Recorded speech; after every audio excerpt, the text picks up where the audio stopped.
Hi, ഇന്ന് ഞാൻ വന്നിട്ടുള്ളത് നമ്മുടെ വീട്ടിൽ കറണ്ടില്ല, രാവിലെ തൊട്ട് വൈകിട്ട് വരെ ഉണ്ടാവില്ല എന്ന് ഓൾറെഡി ഇൻഫോംഡ് ആണ്. അപ്പോൾ എൻ്റെ കയ്യിൽ കുറച്ച് നെത്തോലി ഉണ്ടായിരുന്നു, അത് ഞാൻ പുളിമുളകും ഇടാൻ വേണ്ടിയിട്ട് വെച്ചിട്ടുണ്ട്.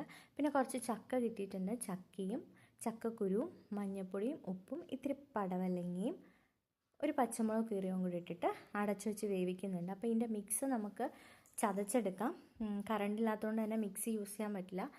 അപ്പോൾ തേങ്ങയും ജീരകവും വെളുത്തുള്ളിയും പച്ചമുളകും മഞ്ഞൾപ്പൊടിയും മുളക് പൊടി ഇത്രയും കൂടി ഇട്ടിട്ട് ചതയ്ക്കുക. നമ്മുടെ ചക്ക ഏകദേശം വെന്ത് വന്നിട്ടുണ്ട്. വെള്ളമെല്ലാം ഒന്ന് പറ്റിയ ശേഷം നമുക്കിതിലേക്ക് ചതച്ച മിക്സ് ആഡ് ചെയ്ത് കൊടുക്കുക. എന്നിട്ട് തീ കുറച്ചിട്ട് അടച്ചു വെക്കാം.